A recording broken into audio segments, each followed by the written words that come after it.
হজরত ইব্রাহিম আলাইসাল্লাম ও তার যুগের কাহিনী। হজরত ইব্রাহিম আলাইসাল্লাম ছিলেন একজন মহানবী। আল্লাহর প্রতি তার আস্থা ও আনুগত্য ছিল অসাধারণ। তিনি ছিলেন তাওহীদের বার্তাবাহক, যিনি মানুষকে এক আল্লাহর ইবাদত করার শিক্ষা দিতেন। ইসমাইল আলাইসাল্লাম এর কোরবানির ঘটনা। একদিন হজরত ইব্রাহিম আলাইসাল্লাম স্বপ্নে দেখলেন যে তিনি তার পুত্র হজরত ইসমাইল আলাইসাল্লামকে কোরবানি দিচ্ছেন। নবীদের স্বপ্ন আল্লাহর নির্দেশ, তাই তিনি এটা সত্য ধরে নিয়ে প্রস্তুতি নিতে শুরু করলেন। তিনি তার ছেলেকে বললেন, বেটা, আমি স্বপ্নে দেখেছি তোমাকে কোরবানি করছি, তুমি কি বলো?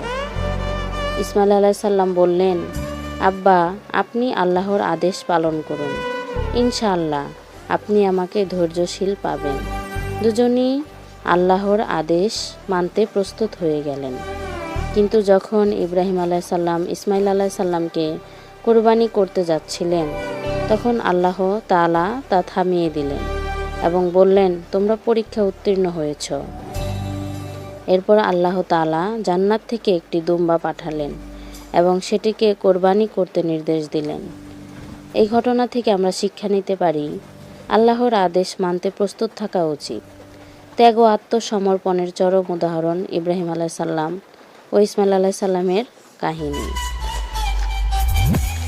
এই ঘটনার স্মরণেই আজ আমরা সকল মুসলমানরা ঈদুল আজহার কোরবানি করি। ঘটনাটি ভালো লাগলে লাইক এবং সাবস্ক্রাইব করে যাবেন।